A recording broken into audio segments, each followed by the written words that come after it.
Boa tarde a todos. Declaro aberta a 4ª reunião extraordinária da Comissão de Relações Exteriores e Defesa Nacional, da 4ª sessão legislativa ordinária da 56ª legislatura.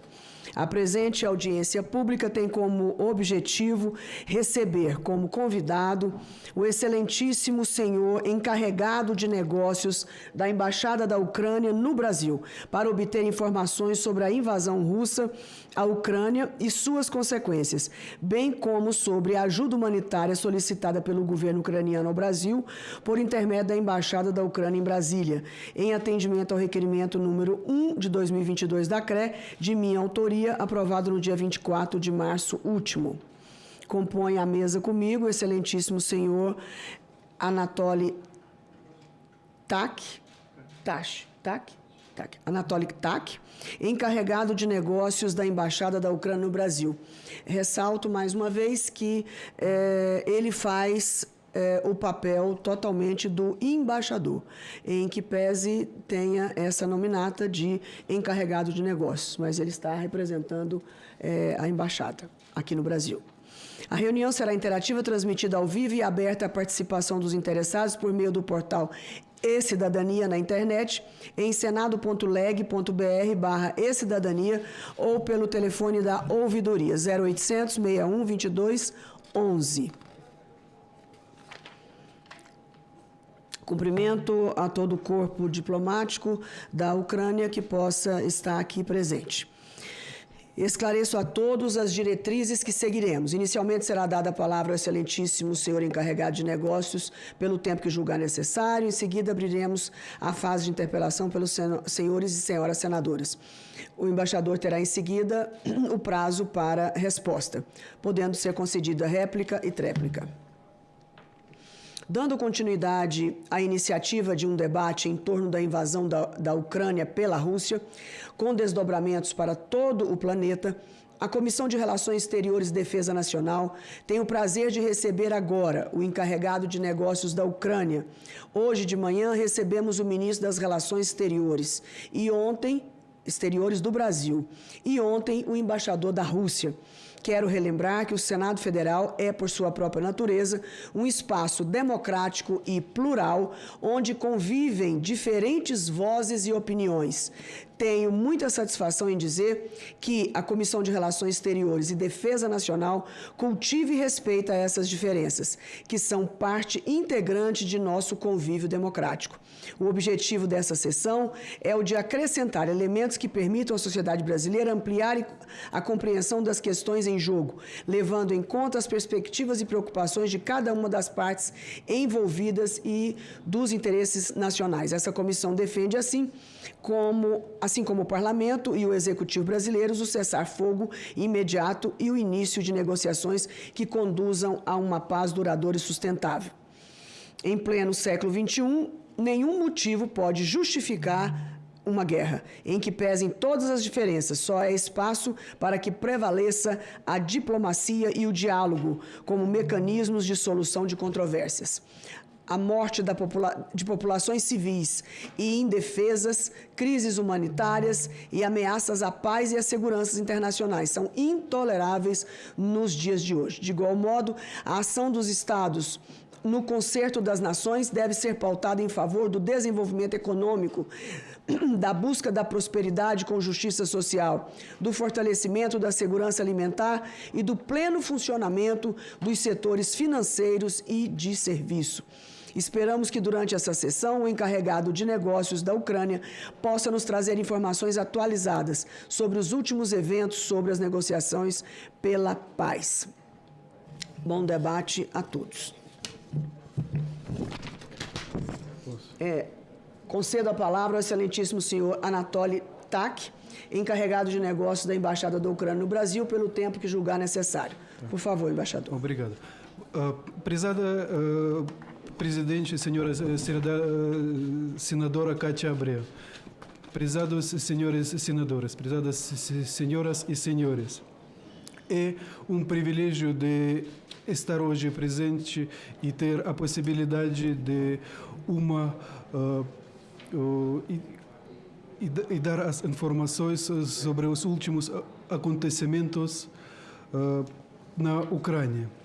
Em primeiro lugar, eu gostaria de agradecer a senhora Presidente pelo repúdio à violação dos direitos do direito internacional, à integridade territorial e à soberania da Ucrânia e pelos apelos ao cessar-fogo na Ucrânia.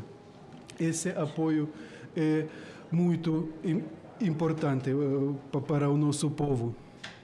Eu queria começar com as informações um pouco pessoais. Os meus avós participaram e sobreviveram à Segunda Guerra Mundial. Quando eu era mais novo e estava assustado por causa de alguns problemas, a minha avó sempre dizia: não é um problema. O principal é que não aconteça mais a guerra. E eu, novo, eu não entendia essas palavras. Eu simplesmente sorria e pensava: mas a guerra não vai acontecer, nunca mais. E essa frase, nunca mais, é o que o mundo ocidental disse quando está homenageando a vitória na Segunda Guerra Mundial. Ao mesmo tempo, a Rússia adotou a vitória na Grande Guerra Patriótica, tendo uma própria história sobre esses acontecimentos na Europa, esquecendo de pacto de Molotov-Ribbentrop, e que começa só com a invasão da Alemanha nazista à Rússia. E com as celebrações que viraram muito populares na Rússia, eles às vezes dizem: podemos repetir. Há uma diferença. Nunca mais ou podemos repetir. A Ucrânia, sendo um país pacífico, nunca participou nem iniciou um conflito armado. Até que em 2014 chegou a guerra no território ucraniano, que foi começado primeiro com a ocupação ilegal da Península da Crimeia e posteriormente das regiões dos territórios das regiões de Donetsk e Lugansk. Por isso que a guerra já continua 8 anos. No entanto, o dia 24 de fevereiro, quando começou a invasão em massa, ele virou um ponto de divisão. Eu, pessoalmente, acho que muitos dos meus compatriotas percebem do mesmo jeito. Os 42 dias foi como uma eternidade que divide uma vida cotidiana normal e esses horrores de bombardeios dos hospitais, de morte dos civis, de bombardeios dos bairros residenciais. Por outro lado, esse tempo passa como um dia só. Talvez não seria um dia, mas como que um sono de horror. Cada dia, acordando, temos a esperança que isso tudo foi um sono e vamos acordar outra vez em paz. Cada dia, isso já de todos nós que estamos aqui fora do país. Nós estamos ligando para os nossos familiares, perguntando como que eles estão. Muitos dos nossos familiares seguem permanecendo na Ucrânia. nas cidades que sofrem de ataques do exército russo. É a primeira vez que no continente europeu, depois da Segunda Guerra Mundial, acontece uma guerra em grande escala. Temos diferentes percepções sobre podemos ter as diferenças sobre o que foi provocado, mas temos que sempre entender e sempre lembrar que existe um pretexto e existe um objetivo. O pretexto de uma ameaça de OTAN à Rússia. Mas devemos lembrar que a Ucrânia se pronunciou a favor de integrar a OTAN em 2008. Mas, desde aquele tempo, nós não recebemos uma perspectiva de ingresso para esse bloco defensivo.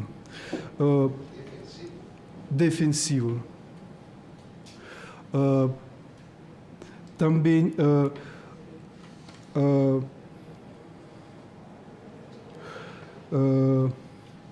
o ingresso de todos os países foi voluntário. Ninguém foi obrigado de entrar na OTAN. Agora nós entendemos, nesse momento, quais foram as razões por que os países adotaram essa decisão. A invasão russa, ela tinha previsto de terminar em alguns dias, fazendo um blitzkrieg. Mas o exército ucraniano conseguiu parar o inimigo.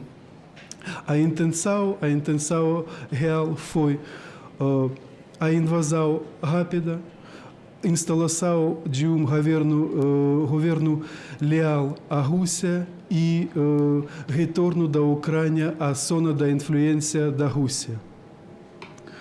Mas, como sabemos, a Rússia não conseguiu atingir os principais objetivos. As forças armadas ucranianas estão defendendo o nosso país. As forças armadas da Rússia estão sofrendo das perdas pesadas. Calculamos que até hoje, entre mortos e feridos, são quase 19 mil soldados russos. Após as derrotas e o fracasso do plano inicial, as forças armadas russas nesse momento estão fazendo uma reagrupação, reabastecimento e mobilização para as outras direções de possíveis ataques. Nesse período, na Rússia, vai acontecer uma mobilização dos recrutas. Calcula-se que vão se unir 134 mil pessoas. Além disso, a Rússia está realizando um recrutamento oculto, que pode chegar a uns 60 mil pessoas.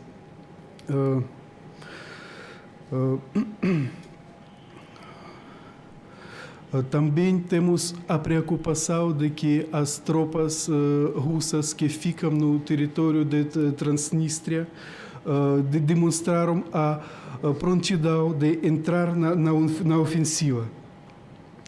Nas cidades tomadas pela Rússia, ninguém cumprimenta as tropas russas. Os cidadãos realizam as manifestações pacíficas contra os invasores. Na cidade de Kherson, houve uma tentativa de criar outra falsa República Popular, mas ela foi rejeitada pela população civil e pelo governo local. Diante dessas perdas, o estado de moral dos soldados russos permanece baixo. Cada vez mais e mais soldados recusam a ir à guerra.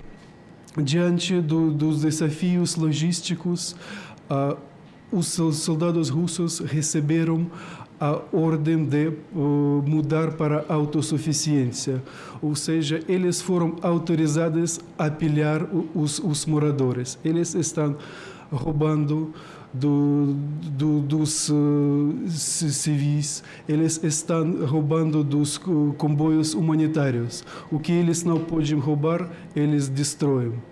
É isso que o governo russo chama de desmilitarização.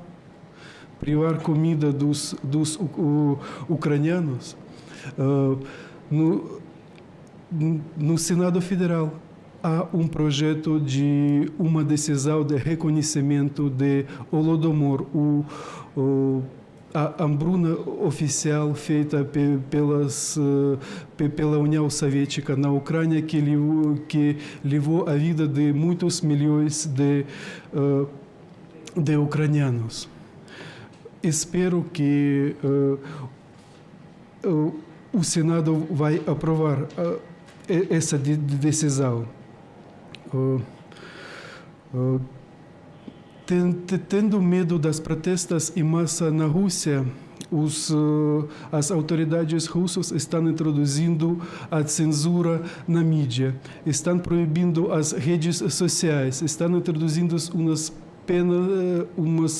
umas multas altas e penas de até 15 anos de prisão por falar a verdade sobre o que está acontecendo na Ucrânia. Eles, para cobrir essas perdas, estão usando os crematórios móveis e as valas comuns. Eles estão tratando os seus próprios soldados como bucha de canhão. Não querem retirar os presos. Os familiares dos soldados russos presos já recebem as informações que eles foram mortos em combates ou desaparecidos. A Rússia tentou, procurou os pretextos falsos para justificar a guerra contra a Ucrânia. Várias autoridades russas acusaram a Ucrânia de produzir as armas químicas e biológicas. No entanto, essas acusações foram desmentidas pelo alto representante das Nações Unidas para assuntos de desarmamento. Já que o segundo maior exército do mundo não conseguiu nenhuma vitória estratégica na Ucrânia, as tropas invasoras mudaram para uma estratégia de terrorismo, bombardear os civis. Cada dia estão acontecendo os ataques como bairros residenciais das cidades ucranianas.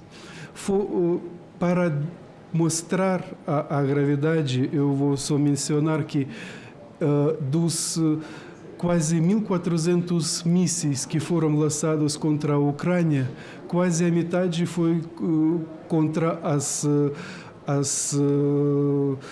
os bairros residenciais. Também tem fato... De quantos mísseis? De 1.370. Metade foi em residência. Quase a metade, um pouco menos da metade contra os bairros residenciais. Há evidências de uso das armas, de uso de munições cluster contra as áreas densamente povoadas. Também os ataques com bombas de fósforo. O número das perdas civis é maior do que o número das perdas militares. durante a retirada das suas tropas, as forças armadas russas estão minando os territórios que foram ocupados. Foram encontrados explosivos até nos brinquedos de crianças. Em março, a Rússia deportou forçosamente quase 2.400 crianças das regiões de Donetsk e Lugansk. Também tem evidências de deslocamento forçado para a Rússia dos cidadãos da Ucrânia. Só da cidade de Mariupol, calculamos que foram deportados forçosamente 45 mil habitantes. É deslocamento forçado e é uma violação do direito internacional humanitário e é crime contra a humanidade. De acordo com a Procuradoria-Geral da Ucrânia, nesse momento estão sendo investigados mais de 4.500 tem mais de 4.500 investigações por violação das leis e costumes da guerra. Caso que muito doloroso,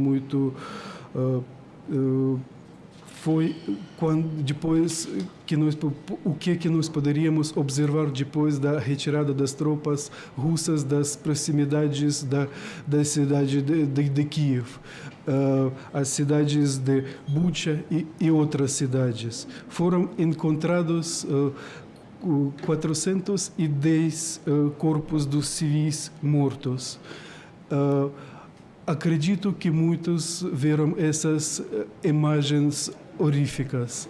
Tem as crianças que não tinham idade, eu não estou seguro que tinham idade para ir à escola.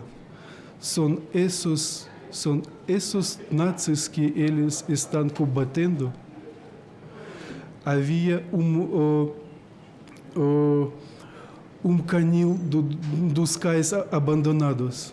Atiraram todos os cais. Que perigo eles constaram para a Rússia.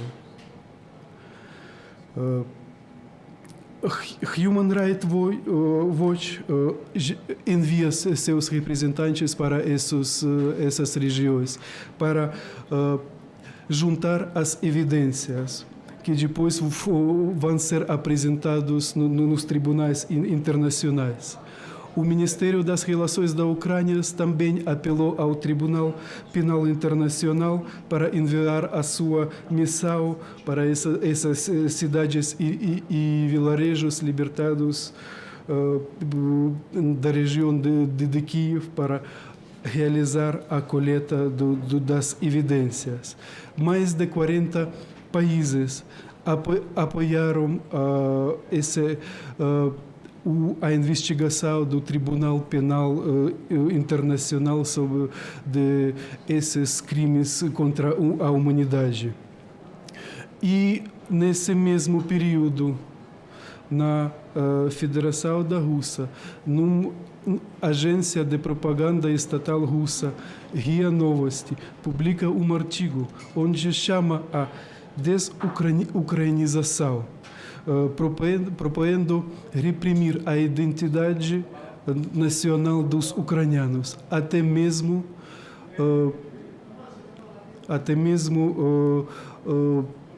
não querem deixar existir o nome da Ucrânia. De acordo com a Unesco, mais de 53 locais históricos e os museus sofreram danos durante a invasão da Rússia. O Ministério da Cultura da Ucrânia criou portal onde junta as informações sobre a destruição dos monumentos culturais e históricos da Ucrânia. Esses todos os materiais vão ser usados nos tribunais e vão apresentar o objetivo real de extermínio de uma nação, cultura, história e a identidade dos ucranianos.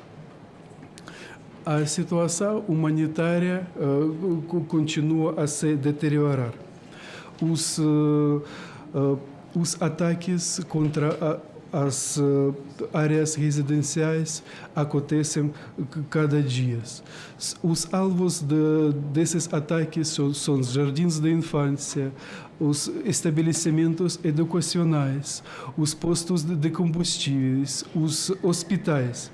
Calcula-se que, nesse momento, já foram destruídos 6.800 edifícios residenciais. Isso não é só as casas particulares. Isso são os prédios de múltiplos andares.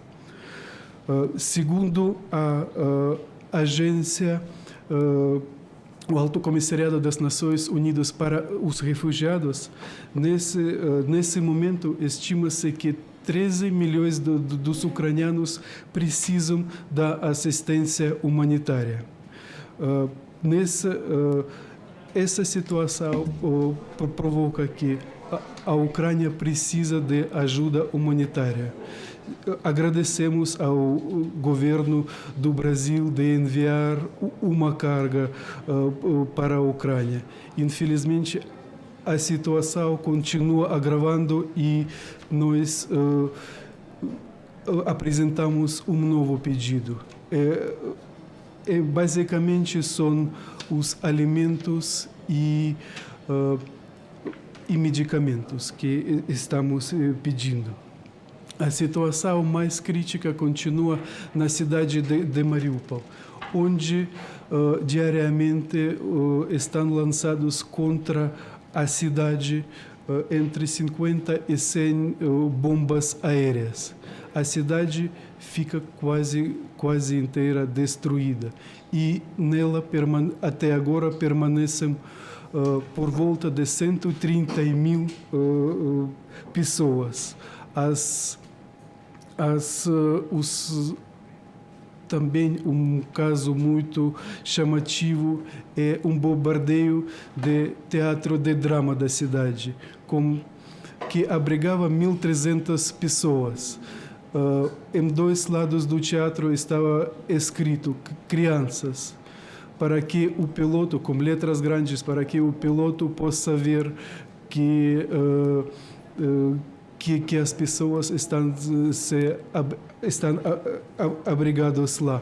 No entanto, a bomba atingiu esse teatro. Não sabemos, não temos acesso aos dados de quantas pessoas morreram contra esse ataque.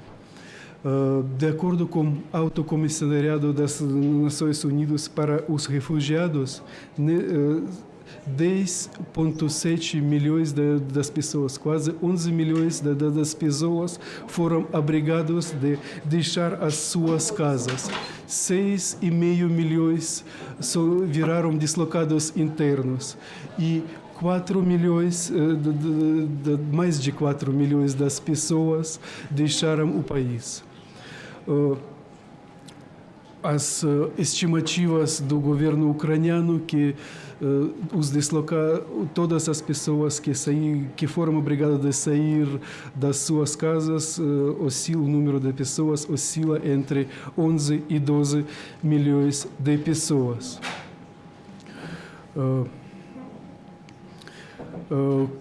Conscientemente de que não consegue vencer essa guerra, a Rússia também destrói deliberadamente a economia da Ucrânia.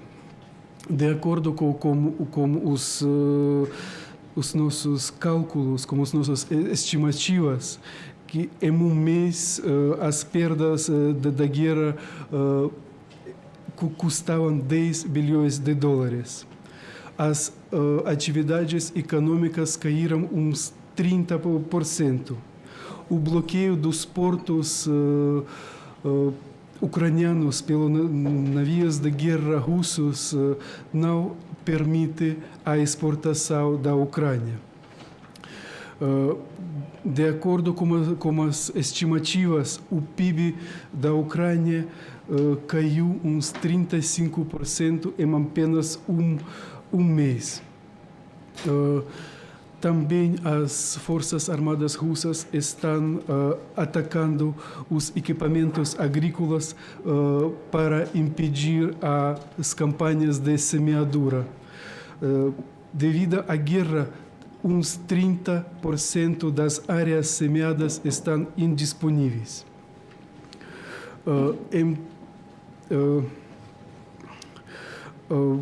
A Ucrânia está fazendo os esforços para incentivar os negócios e para que as indústrias continuem trabalhando.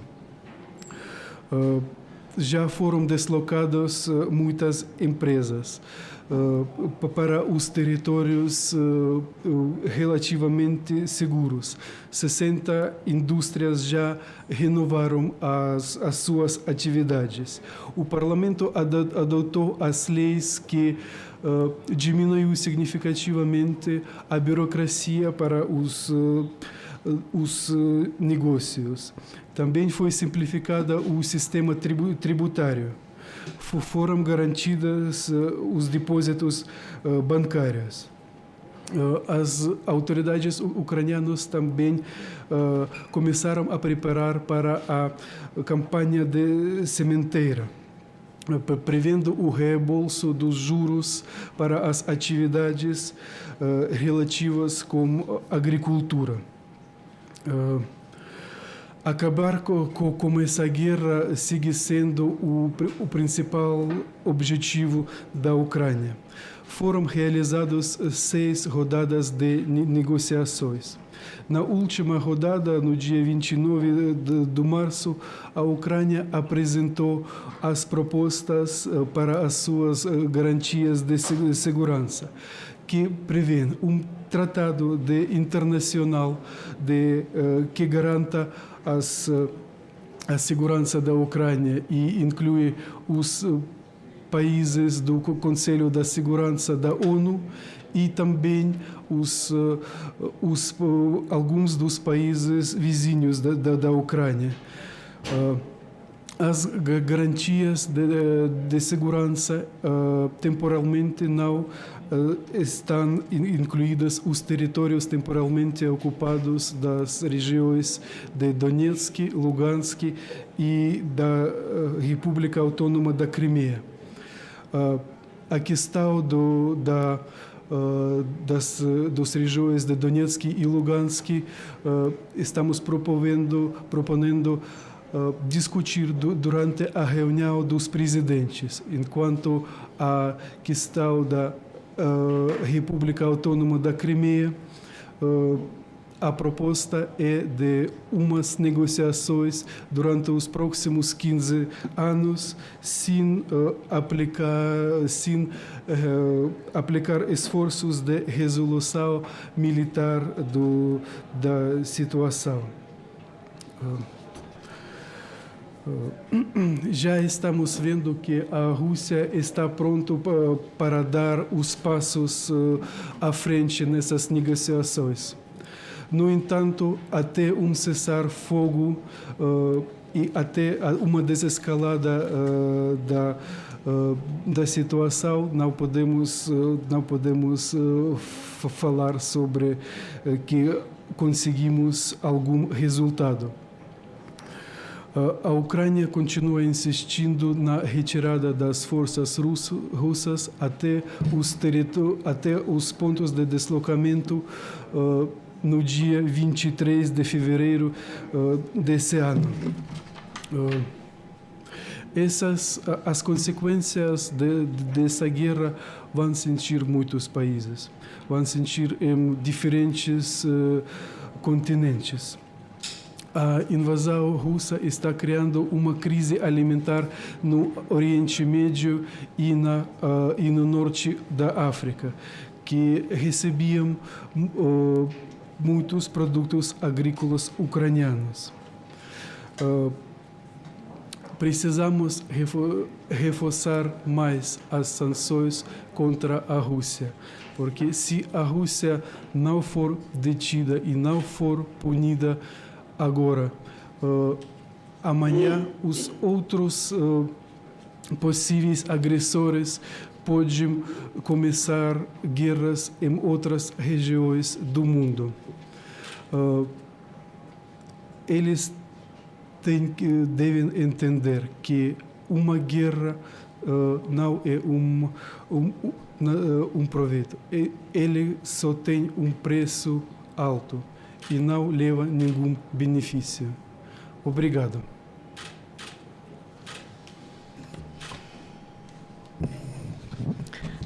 Obrigada, senhor embaixador, por suas palavras, pelos esclarecimentos que faz aqui sobre essa terrível guerra. Eu gostaria de passar a palavra para o senador Espiridião Amin e depois para o senador Randolfo Rodrigues. Senhora presidente, em primeiro lugar eu quero cumprimentá-la e me regozijar porque eu tive o privilégio de apresentar o seu requerimento substituindo Vossa Excelência no dia 24 de março, se não me falha a memória, quando aprovamos o convite para a vinda do senhor Anatoly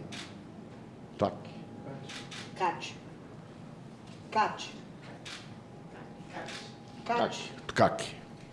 Quero dizer que temos uma afinidade muito grande com os ucranianos, não apenas no Paraná, mas também em Santa Catarina, na nossa antiga colônia Lucena, hoje Itaiópolis, onde eu gosto muito de ir à missa, no rito ucraíno. Senadora Kátia, 17 vezes em cada missa, o rito ucraíno é o rito cristão católico oriental. Muito vermelho, muito dourado e muito incenso. Tudo isso é orientado pela eparquia de Prudentópolis, que fica no Paraná. E 17 vezes em cada missa é entoada a palavra Amém. Só que em ucraniano clássico, Amém se pronuncia Amin. E eu fico muito feliz na missa, porque escuto Amin cantado, não é nem pronunciado só. Sim, eu sou obrigado a apresentar as minhas confissões. Então, tenho grandes amigos com ascendência ucraniana. Ainda na semana passada, dirigi palavras muito sentidas ao meu amigo Miguel Prokopiak, que é um nome típico da Ucrânia. Tudo isso que o senhor descreveu sobre as consequências da guerra me calam muito fundo e eu já relatei hoje de manhã. A minha mãe foi refugiada no ventre da mãe dela, não tinha nascido ainda, de Vicenza para a Suíça, em 1915, quando o Império Austro-Húngaro atacou a Itália. Então, eu sou obrigado a me sensibilizar por todos os refugiados do mundo e por estes que nos chegam de maneira tão avassaladoramente midiática e presentemente. Quero lembrar a todos os que estão aqui participando, senador Nelsinho, o senhor sabe quantos refugiados existem no mundo, segundo o censo de 2020, quer dizer, sem contar com os 4 milhões, 82 milhões e 400 mil. Da Síria, são 6 milhões e 700. Da Venezuela, são 4 milhões. Para não falar de coisas tão distantes.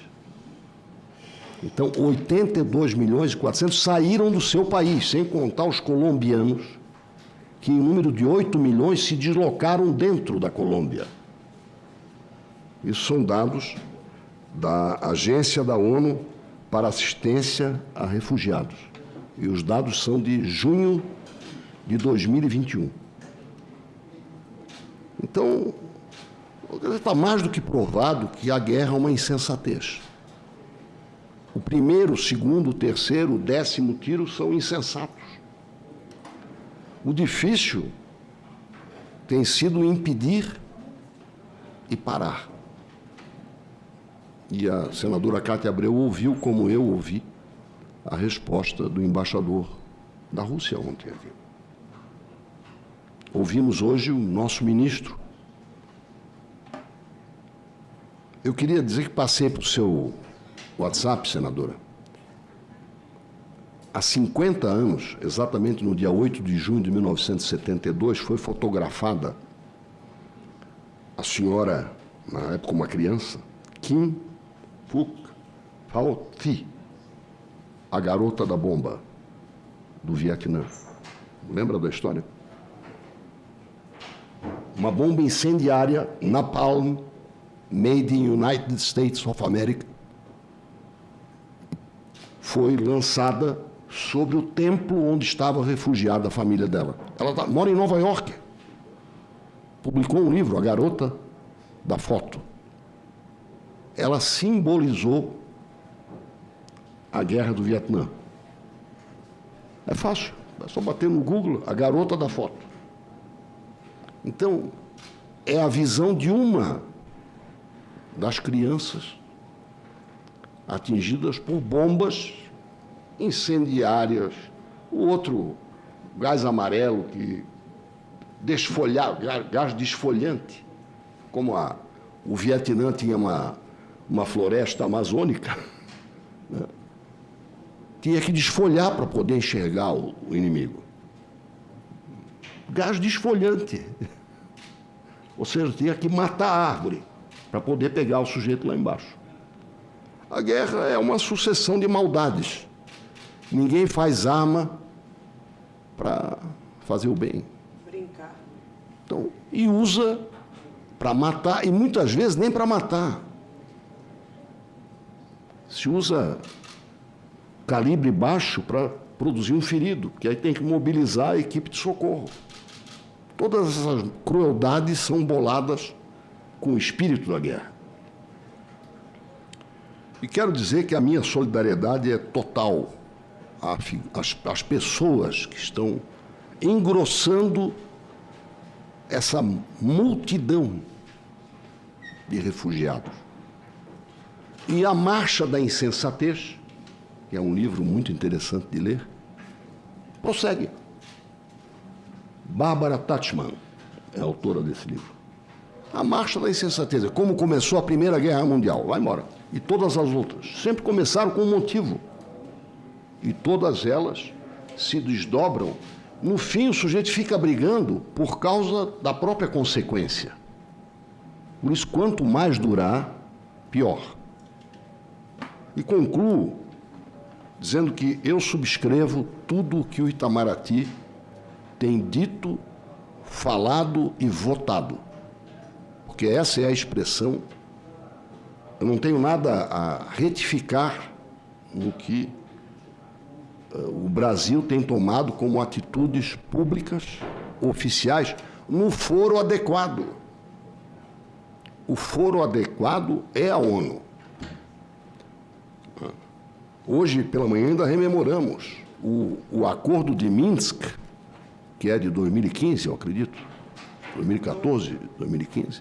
Setembro de 14. Deveria, hein? Setembro, né, de 14.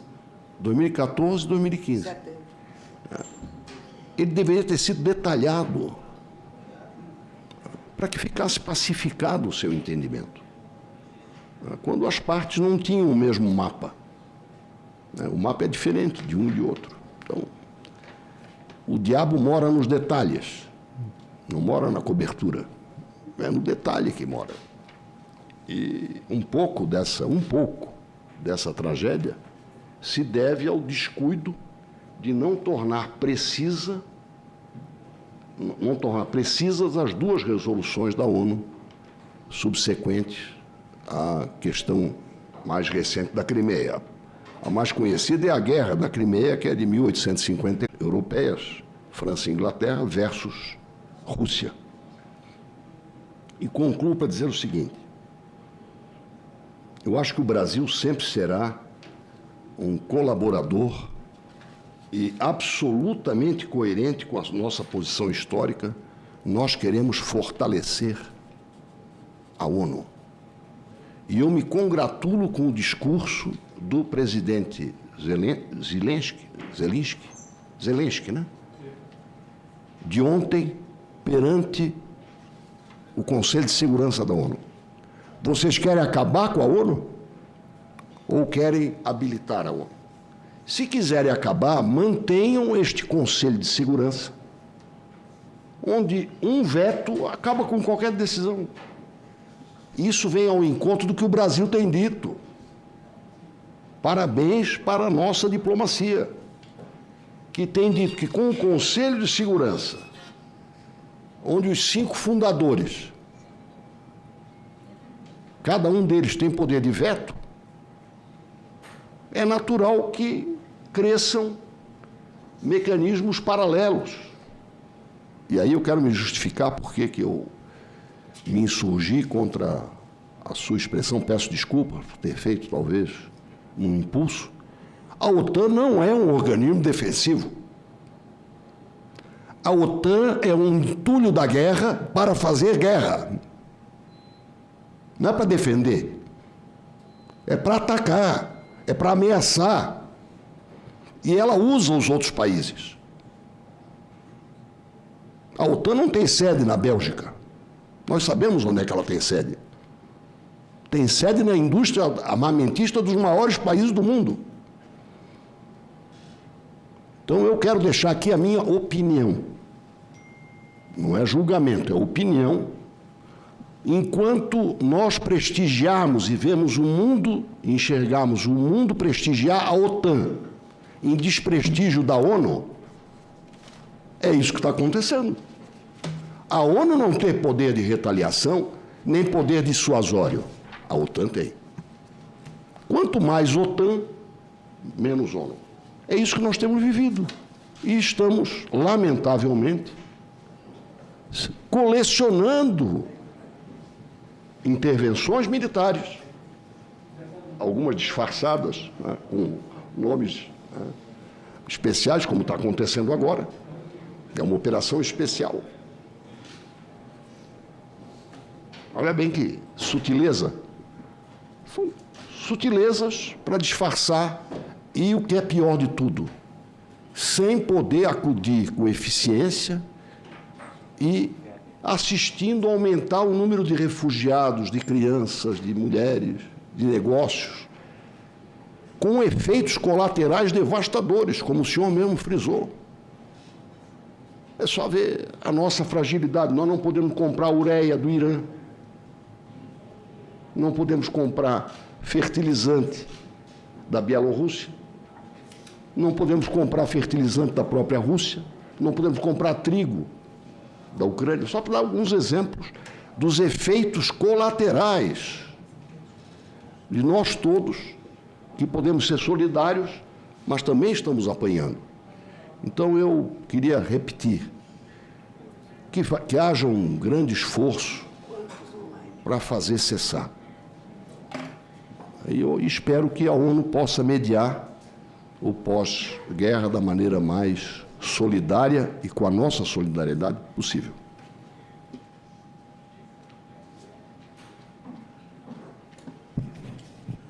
Obrigada, senador. Abriu a votação. O senhor vota e eu vou votar. Senador Randolph, com a palavra. Presidente Cátia, meus cumprimentos. Ao mesmo tempo que cumprimento Vossa Excelência pela iniciativa desses debates que estamos travando. Ontem aqui esteve o senhor embaixador russo, o nosso chefe da diplomacia também por aqui passou, e eu queria aproveitar para externar meus cumprimentos ao embaixador Anatoly e nossa solidariedade ao povo ucraniano.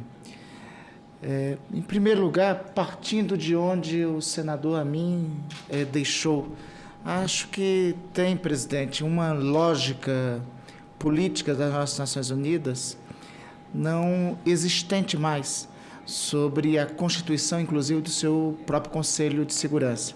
A concepção do Conselho de Segurança da ONU de uma instituição, é a instituição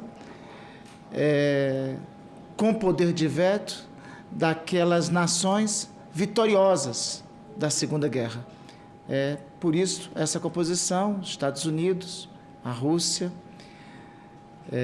França e Inglaterra e China.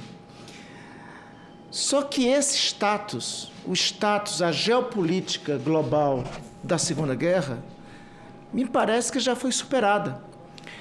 Por isso que eu concordo com o que o senador Amin aqui colocou, e fazer também as palavras de um escritor americano, Noam Chomsky, me parece um pouco anacrônico a existência até da própria OTAN após o fim do conflito Ocidente, Leste-Oeste, do fim do conflito, o fim da Guerra Fria. A OTAN surgiu a partir do advento de um conflito global pós-Segunda Guerra. Esse conflito global era a circunstância da Guerra Fria, em que colocava duas superpotências e uma superpotência para se articular militar e belicamente, os Estados Unidos, junto com o bloco europeu, constituíam uma aliança militar, a Organização do Tratado Atlântico Norte.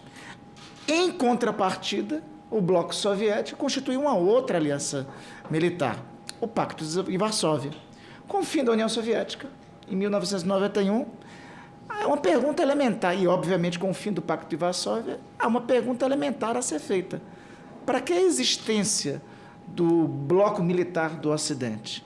Então, tem duas coisas que me parecem discrepantes e anacrônicas na geopolítica global. Primeiro, a constituição do Conselho de Segurança como ele existe. Nações vitoriosas da Segunda Guerra. A Segunda Guerra é uma memória distante. Embora seja presente um modelo de neofascismo, uma onda neofascista existente, inclusive movimentos que levaram ao conflito global de 1939 até 1945, embora nós temos no mundo a ascendência disso, não é com o mesmo perfil dos anos 1930 dos anos 1940.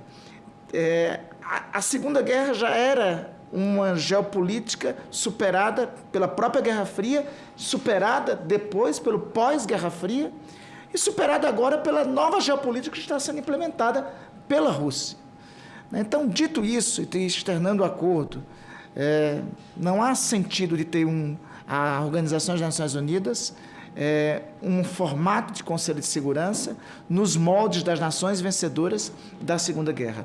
Não há sentido mais a existência de uma organização de tratado militar, de tratado bélico-militar, baseada em uma lógica de Guerra Fria que não existia. Nós temos uma nova dinâmica, uma nova geopolítica. Dito isso, e aí acreditando, se é fato que a Rússia utilizou o expansionismo da OTAN, o avanço da OTAN sobre suas fronteiras, como um dos argumentos para essa invasão, tem que se deixar bem claro o que se trata esta agressão russa. Essa agressão russa fere a Carta das Nações Unidas, fere o direito internacional, e muito bem disse ontem o presidente Vladimir Zelensky, em palavras, se não me engano, ao Conselho de Direitos Humanos, à Assembleia das Nações Unidas, muito bem ele disse em afirmar que as Nações Unidas, diante dos graves fatos de violação dos direitos humanos, diante da tragédia de Bucha, diante de tudo isso, as Nações Unidas têm que decidir se vão continuar existindo ou se vão caminhar para o fracasso que sua antecessora histórica teve. A Liga das Nações fracassou porque foi incapaz de resolver o conflito de 1939 e 1945, o conflito bélico mundial de 1939 e 1945. Esta provocação, acho que é uma provocação que tem que ser refletida, porque tem que ser dito com todas as letras da palavra o que significa este ato por parte da República Russa. É um ato de agressão que fere o direito internacional e agora que fere o direito humanitário. Acho muito pouco provável que tanto Rússia quanto Vladimir Putin sejam responsabilizados pelo Tribunal Penal Internacional por crimes contra a humanidade. Não porque não o cometeram, porque as cenas que nós temos visto diariamente são provas indeléveis de que os crimes de lesa humana, de que o senhor Vladimir Putin se equipara aos piores criminosos de guerra da história. O senhor Vladimir Putin está no mesmo patamar, no mesmo altar do genocida sérvio da Guerra dos Balcãs, está no mesmo patamar dos presidentes africanos que cometeram crimes, está no mesmo patamar. Como a Rússia não está sob a égide do Tribunal Penal Internacional, impune ele passará se não ocorrer um levante do povo russo. Se não ocorrer um levante do povo russo, que é a única alternativa. Então, em relação a isso, e aí eu quero, ao mesmo tempo que eu parabenizo a nossa diplomacia pelas posições que tem assumido no âmbito das Nações Unidas, por outro lado, eu critico as posições do presidente da República, do nosso presidente da República, do presidente brasileiro, que é reticente em colocar os termos que devem ser colocados. A nossa política internacional, presidente, senador Nelsinho, a nossa política internacional ela é pautada por alguns princípios básicos. Respeito aos direitos humanos, independência, autodeterminação dos povos. Autodeterminação dos povos. No caso russo-ucraniano, ocorreu ou não? Está claro que a autodeterminação dos povos foi ofendida. Independência nacional, no caso ucraniano, claramente foi ofendida. Por fim, respeito aos direitos humanos. As cenas de Bucha e outras que o embaixador diz aqui que existem de outras cidades ucranianas, per si, revelam que foram aviltadas, ofendidas por inteiro. Então, não há justificativa razoável para a agressão russa. Não há justificativa, não há parâmetro. O Brasil pode continuar com suas relações, pode continuar a estabelecer as relações que estabelece com a Rússia. Acho que tinha que ter uma medida. Acho que, no mínimo, o governo brasileiro, em respeito ao que diz o artigo 3º da Constituição, no mínimo, deveria, a partir das cenas de Bucha, chamar o embaixador russo no Brasil para explicações. No mínimo. Sei que o Brasil, paralelo a isso, tem que manter as relações que tem. Agora, o nosso país, da mesma forma, conforme o artigo 3º, tem que ter uma posição clara que não pode ficar somente para a nossa diplomacia e não pode ficar somente isolada a partir dos discursos do nosso embaixador na ONU. Tem que ter uma posição clara de condenar o que está acontecendo. Sob pena de, se acontecer em outra circunstância, nós perdemos a moral e a condição de fazer a condenação. Isso eu falo em relação à Ucrânia, isso eu falo em relação a qualquer lugar do mundo. É algo lamentável, presidente, falo isso para concluir, é algo lamentável e triste, porque a Segunda Guerra Mundial seria impossível ela ter concluído, e seria impossível a vitória sobre o nazifascismo se não tivesse tido uma congregação de esforços do Ocidente, mas também com o apoio decisivo da União Soviética. E eu sei que, naquela oportunidade, o apoio decisivo da União Soviética contou com o sacrifício de muitos soldados ucranianos. Né? Então, não teria tido triunfo sobre o nazismo, sobre o totalitarismo. É lamentável, eu digo que é lamentável, porque a União Soviética, de russos e ucranianos que combateram juntos pela liberdade no planeta, que as cenas lamentáveis da Segunda Guerra, perpetradas por soldados nazistas pela Europa, hoje, lamentavelmente, estejam sendo implementadas por soldados russos contra os ucranianos.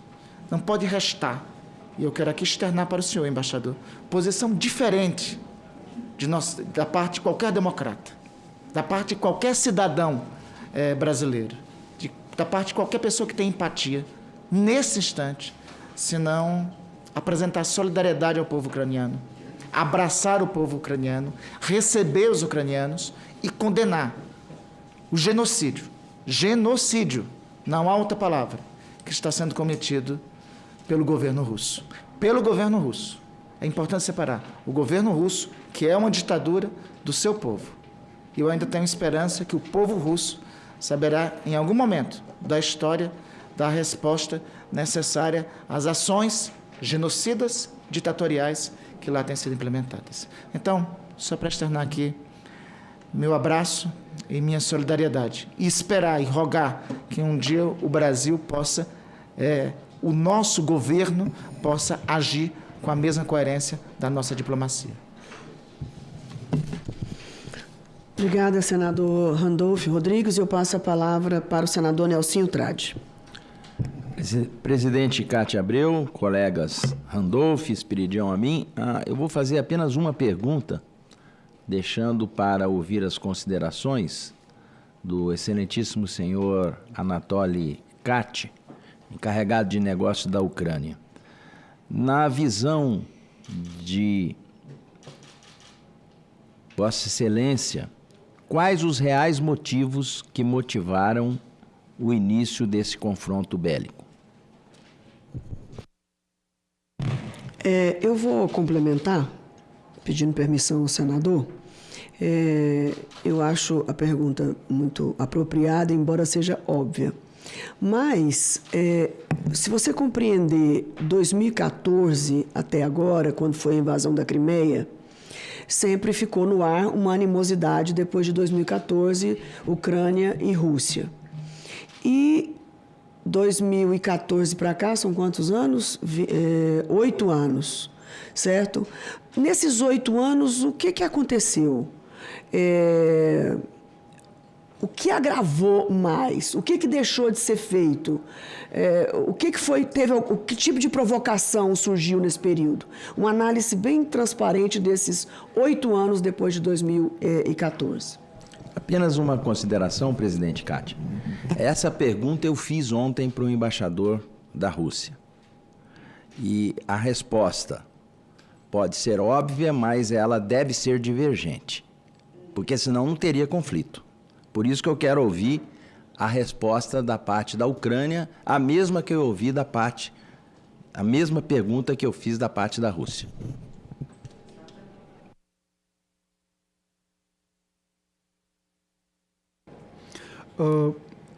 A resposta, eu não sei o que aconteceu nesses 8 anos para agravar a situação. A Ucrânia não entrou na OTAN. A Ucrânia não tem a perspectiva de entrada na OTAN. A Ucrânia não está prevista de colocação de nenhuma tropas estrangeiras na Ucrânia. A Ucrânia sempre foi a favor de uma solução pacífica e diplomática de todas as controvérsias. E estávamos negociando sobre os territórios temporalmente ocupados das regiões Donetsk, Lugansk, da Crimeia. Em nenhum momento a Ucrânia tinha uma tentativa de resolução militar desses problemas. Só um minutinho. Mas nós esquecemos de comentar, na pergunta do senador Nelsinho, 2014 foi feito o Acordo de Minsk. Sim. Então, nesses 8 anos, o descumprimento desse tratado por ambos é que pode ter aflorado todo esse, levado a essa guerra. O que no Tratado de Minsk foi descumprido? Na verdade, sim, dos acordos do Minsk, nós tivemos muitas divergências com a parte russa, que insistia que primeiro devemos realizar as eleições nesses territórios. A parte ucraniana sempre dizia que antes das eleições nós temos que retirar as forças estrangeiras, possivelmente usar as forças pacificadoras da ONU, de qualquer e só depois da retirada, para que não aconteça umas novas eleições sob canhões das armas, simplesmente nessas condições que podemos realizar as eleições nesses territórios. Também havia muitos outros discordâncias, mas esse é o ponto principal que eu acho que no qual nós não conseguimos chegar a um acordo principal. Sim, prezado senador Esperidião, prezado senador Rodolfo, agradeço muito a sua solidariedade como povo ucraniano.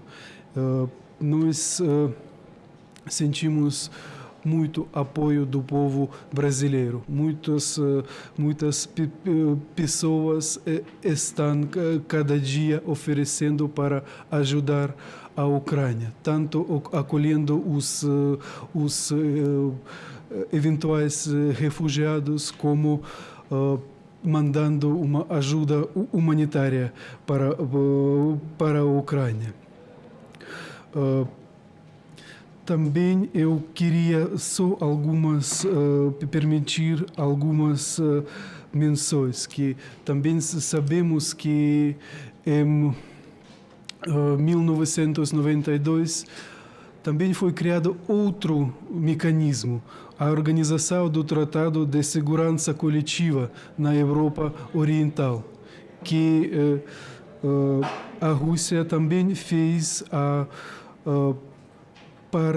está fazendo parte desse acordo, que então não é possível dizer que depois do Pacto de Varsóvia não havia mais de outro lado uma organização de segurança coletiva.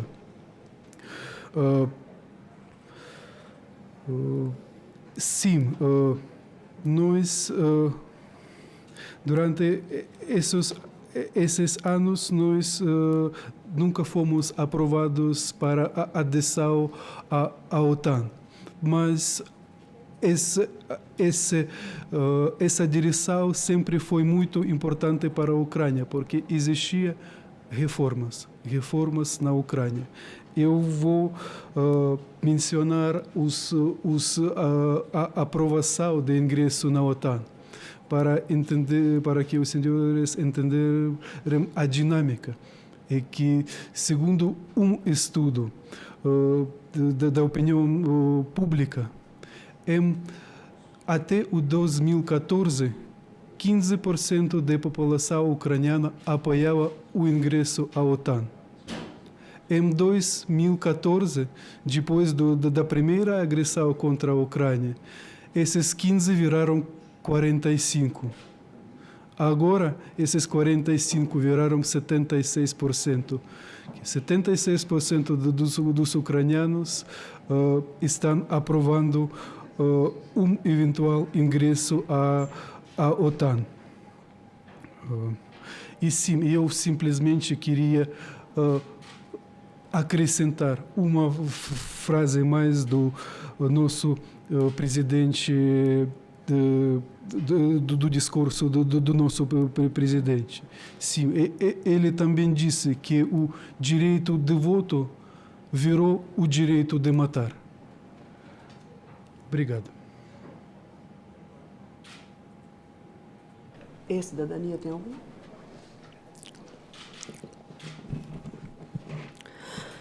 Obrigada, embaixador. Nós temos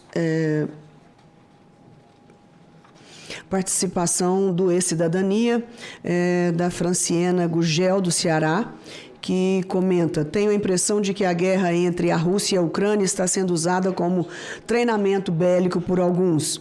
Marcos Vinícius da Silva Ramos Torres, do Rio de Janeiro: em tempos de fake news tão banalizadas, como evitar que a propagação de informações falsas atrapalhe o registro dos fatos na história? Emanuele Curic Alberini, do Paraná: nós temos 400 pessoas online assistindo, acompanhando a nossa audiência. Quem vai pagar para reconstruir os danos infligidos à infraestrutura da Ucrânia? Quanto mais o custo humano, além do custo humano. Nós conversávamos agora há pouco ali na antessala exatamente sobre o cálculo, o custo desses gastos. Eles já têm hoje esses custos, o embaixador poderá responder. Bom, essa é a participação do E-Cidadania e eu vou aproveitar e fazer aqui algumas perguntas a Vossa Excelência também no mesma direção.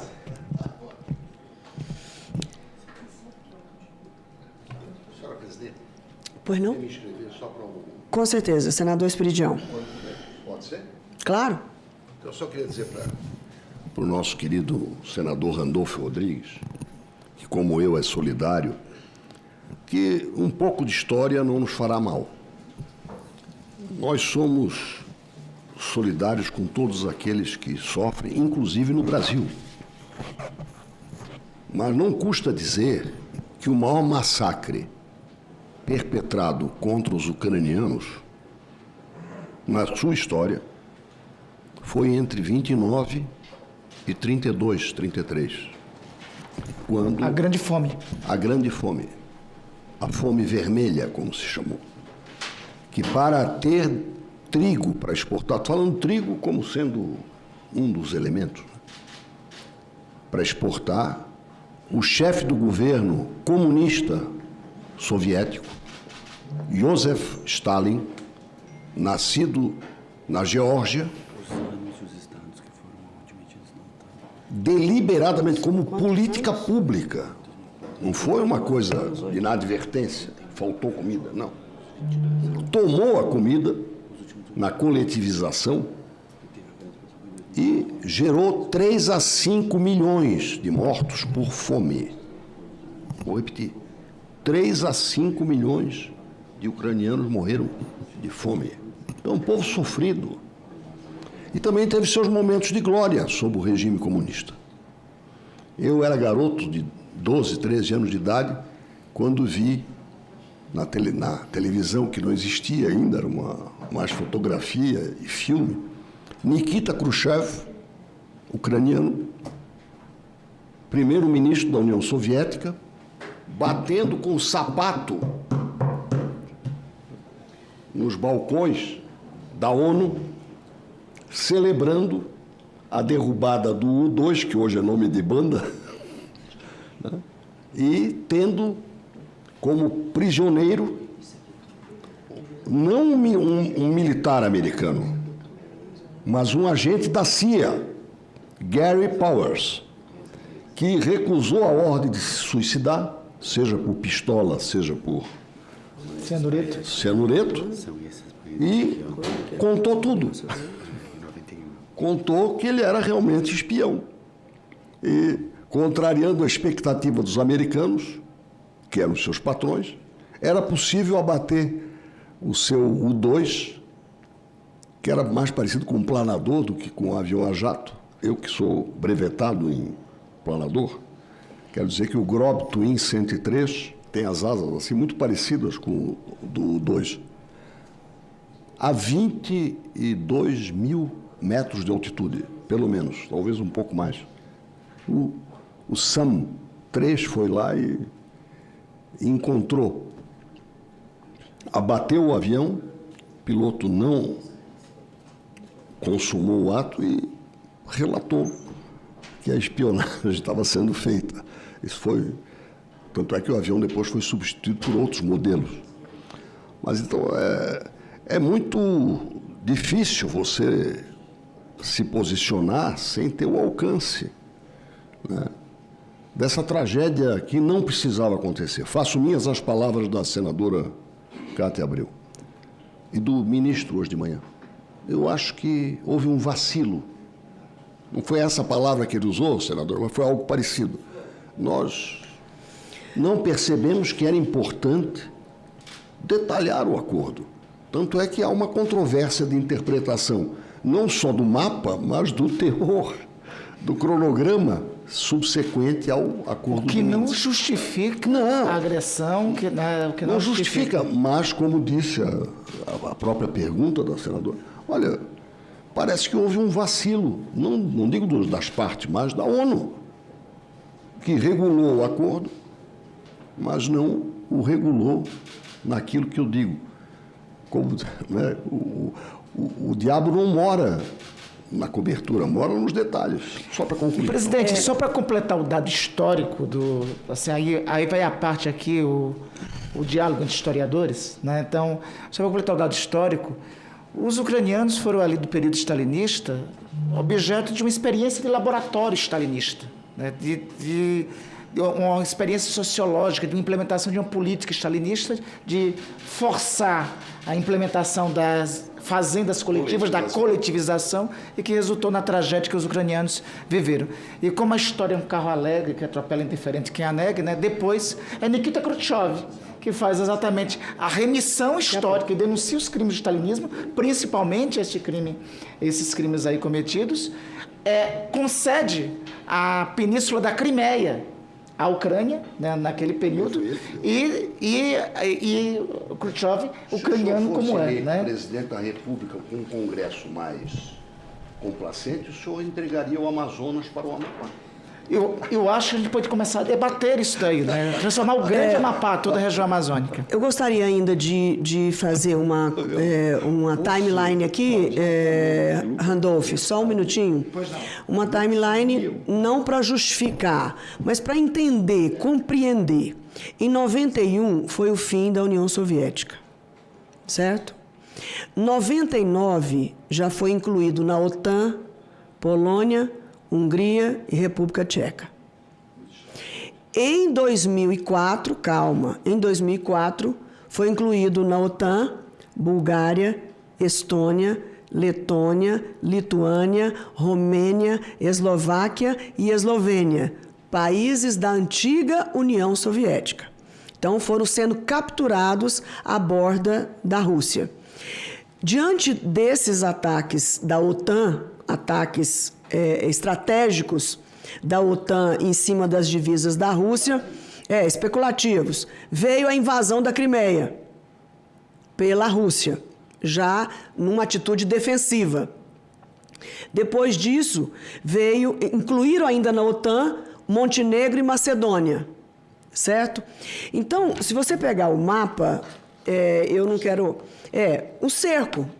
Não tem justificativa para o que fizeram com a Ucrânia, tá? Vamos deixar isso aqui muito claro. Invasão, guerra, morte, criminalizado total. Não se discute. Agora, a minha avó, falecida há muitos anos, ela dizia, minha avó Luizinha, eu gostaria de falar o nome para ninguém achar que eu inventei. Ela dizia que tem gente que dá o tapa e esconde a mão. Fulano dá o tapa e esconde a mão. Provoca e depois se esconde, certo? Então, olha lá no mapa o que fizeram.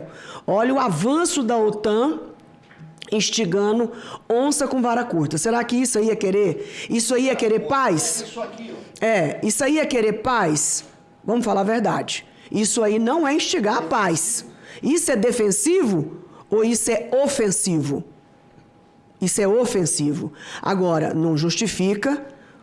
Nós dissemos aqui hoje, de manhã e ontem, a Rússia perdeu todo o argumento quando deu o primeiro tiro. Perdeu toda a argumentação.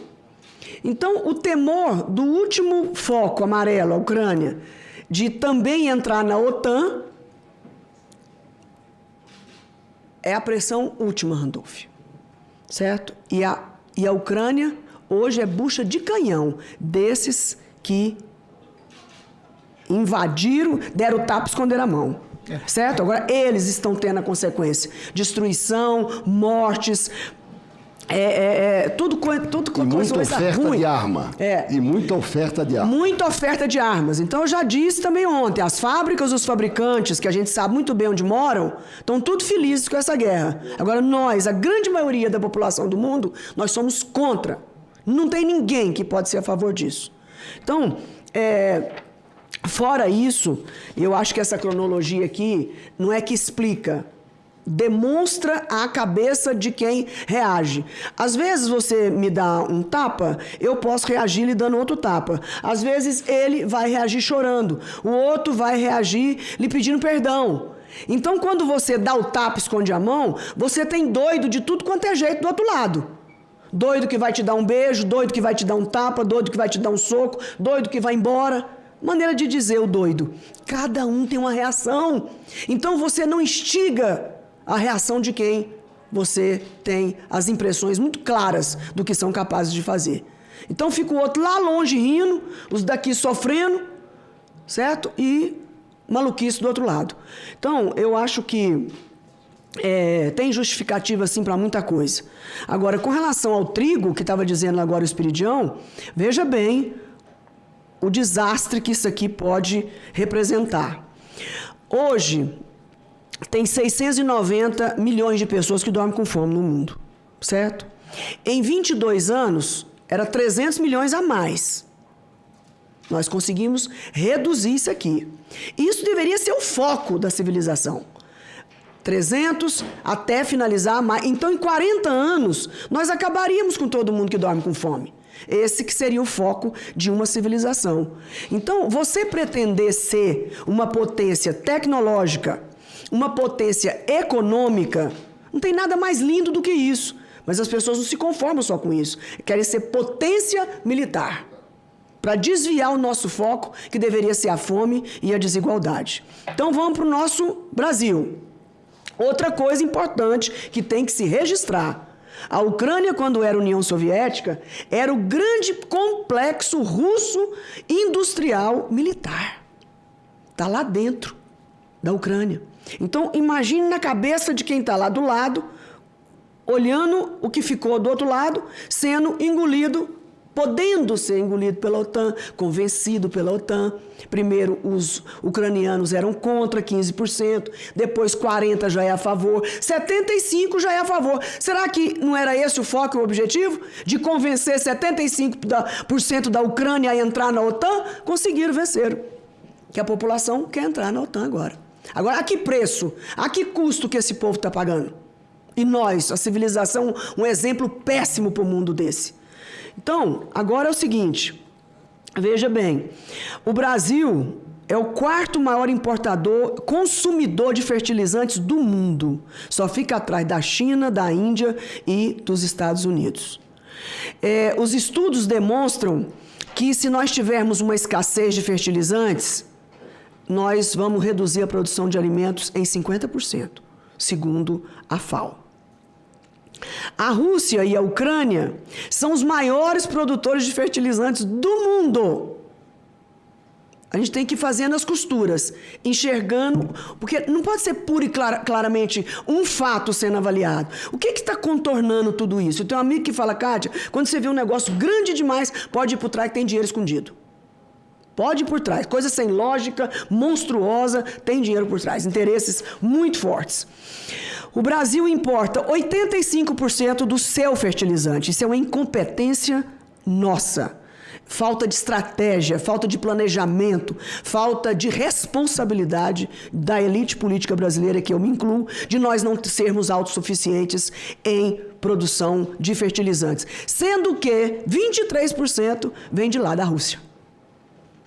Trigo, a outra irresponsabilidade brasileira. Não, nós acabamos com a crise brasileira. Você foi ministra, você foi presidente da CNA. Lutas e lutas, porque trigo é um dos produtos mais sensíveis da agricultura no mundo. Você não pode olhar para o trigo que ele morre, certo? Você tem que olhar com ele de jeito, porque senão ele perde.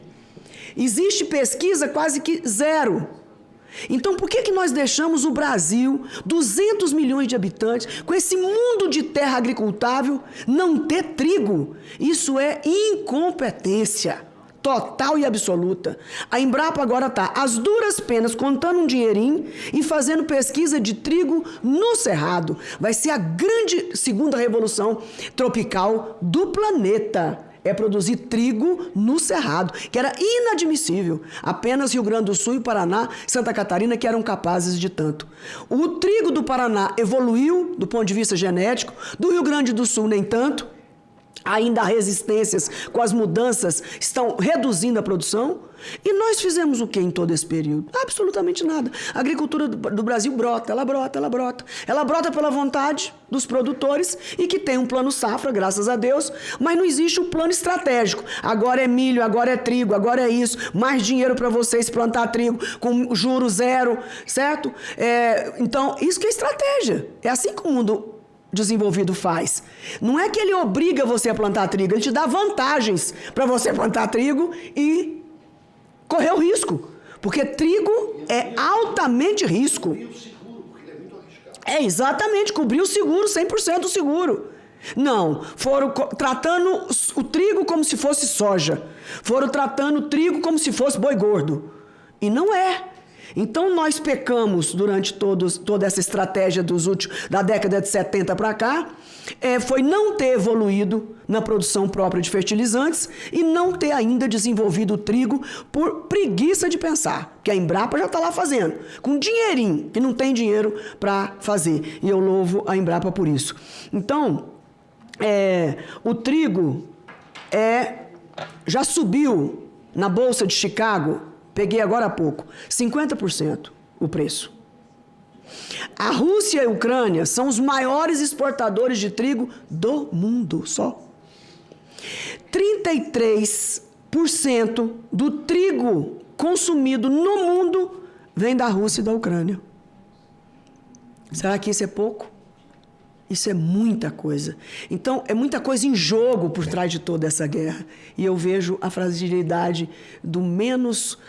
que está sendo usado, como disse agora há pouco alguém no E-Cidadania, a Ucrânia sendo a bucha de canhão dessa guerra. Então, não tem inocente aqui, não tem santo em lugar nenhum. Santo aqui é só a Ucrânia, que está lá no meio, sendo exprimida desde que dissolveu a União Soviética, a Ucrânia ficou ali entre Europa e Rússia, sua influência, quer dizer, não existiu nenhuma reestruturação funcional, filosófica, de desenvolvimento. É um país que cresceu sozinho, mas com essas duas influências, um puxando para um lado, outro puxando para o outro, né? Tendo que fazer escolhas todos os dias de que lado fica. Né? E ela não tem nada com isso, a Ucrânia quer só ser ela, só quer ser a Ucrânia. Então, pode fazer as suas considerações finais, senhor embaixador, e eu lhe agradeço. Muito obrigada. Muito obrigada. Gostaria que o senhor pudesse fazer as suas considerações finais, sendo muito objetivo. O que o Brasil ainda, o governo brasileiro, nós brasileiros podemos fazer para ajudar e apoiar a Ucrânia nesse momento tão difícil, além da ajuda humanitária, claro. O que o senhor acha que o Brasil, com a sua excelência na diplomacia, um país pacífico, que já participou de tantas negociações pelo mundo afora, junto com outros países como a Turquia, talvez, não sei, outros países que pudessem ajudar nesse conflito? O que o senhor tem para dizer e despedir suas considerações finais? Senhora Presidente, obrigado. Eu devo fazer uma observação. É que no mapa da Ucrânia mostrado aqui na tela, não foi considerado que a Península da Crimeia é uma parte da Ucrânia. Isso é... Mas eu disse, 2014... a Rússia tomou. Mas o Brasil não reconheceu. Não reconheceu o mundo, não reconheceu o Brasil. Por isso, não é correto de apresentar um mapa como marcando a península. Embaixador, eu lhe peço desculpas, mas ali nós pegamos na internet aqui. Sim, eu te confesso que pegamos agora na internet de última hora sem nenhum planejamento. Claro. Não, Gilene, ele está reclamando que lá está pintado de vermelho, de rubro. E para eles o mundo não reconheceu que esse pedaço, a Crimeia, que foi invadida pela Rússia, seja ainda considerada russo. Para eles o mundo considera ali ainda a Ucrânia, da cor amarela. Sim. Mas eu repito, pegamos na internet ali no Google rapidamente só para ilustrar. Senhora Presidente. Pontávia? Moldávia. Ok. A Ucrânia, de verdade, desde a sua independência, decidiu de ser um país pacífico. Como sabem todos, nós recusamos do terceiro maior potencial nuclear do mundo. E não participamos em nenhuma guerra. No entanto,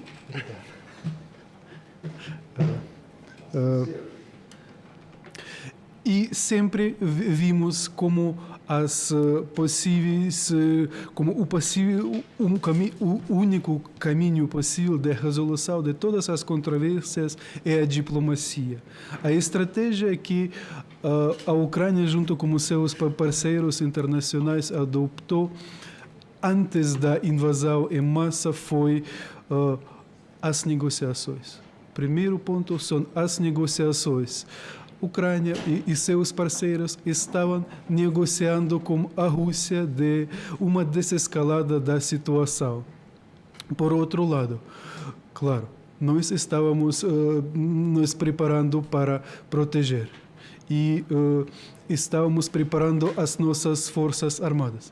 E o terceiro elemento foram as sanções econômicas. Essas sanções que visam a dissuadir uma invasão e depois visam a dissuadir uma continuação dessa guerra, como um mecanismo para mostrar à Rússia que uma guerra vai custar muito desde o ponto de vista econômico, desde o ponto de vista militar, humano. Nesse momento, nós cada dia, os nossos grupos de trabalho continuam as negociações. Sim, ainda tem um longo caminho para percorrer até que estabeleça a paz. Mas estamos a favor,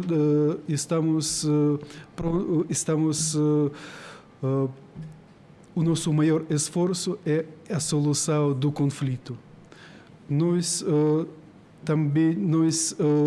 apelamos a todos os nossos parceiros de aplicar as medidas possíveis para dissuadir e para incentivar a Rússia a terminar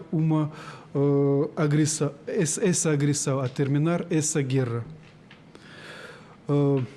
Sobre as perguntas que chegaram para a senhora, eu posso comentar?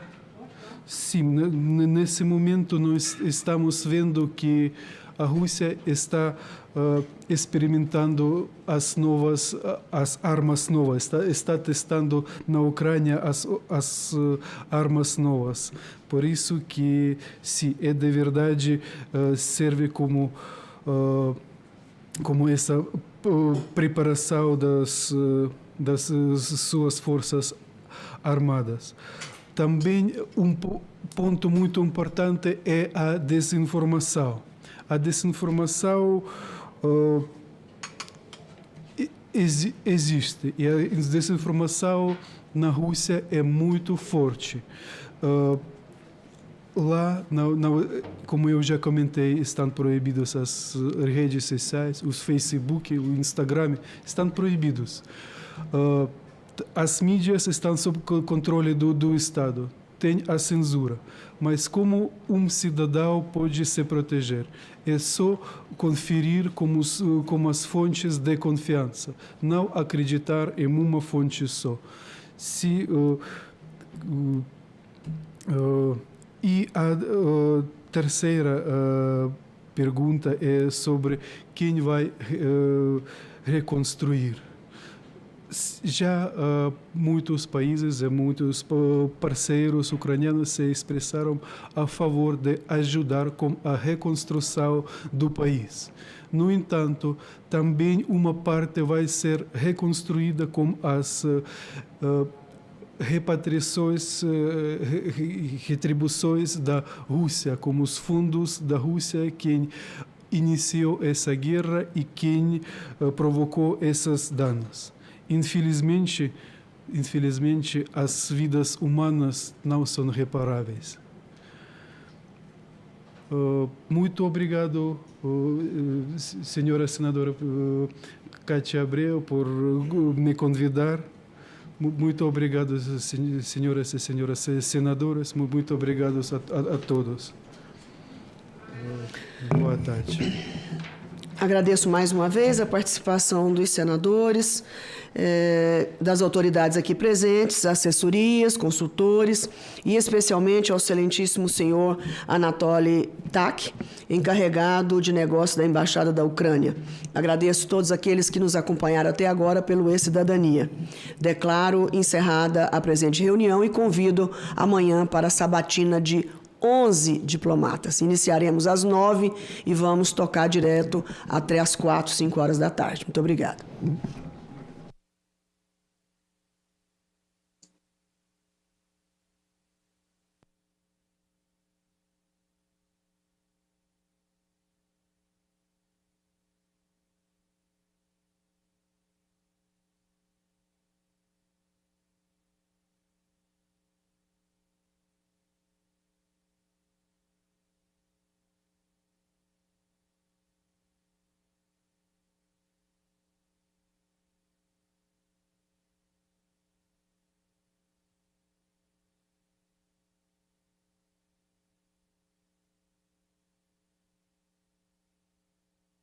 Cidades têm cobertura de sinal digital de TV.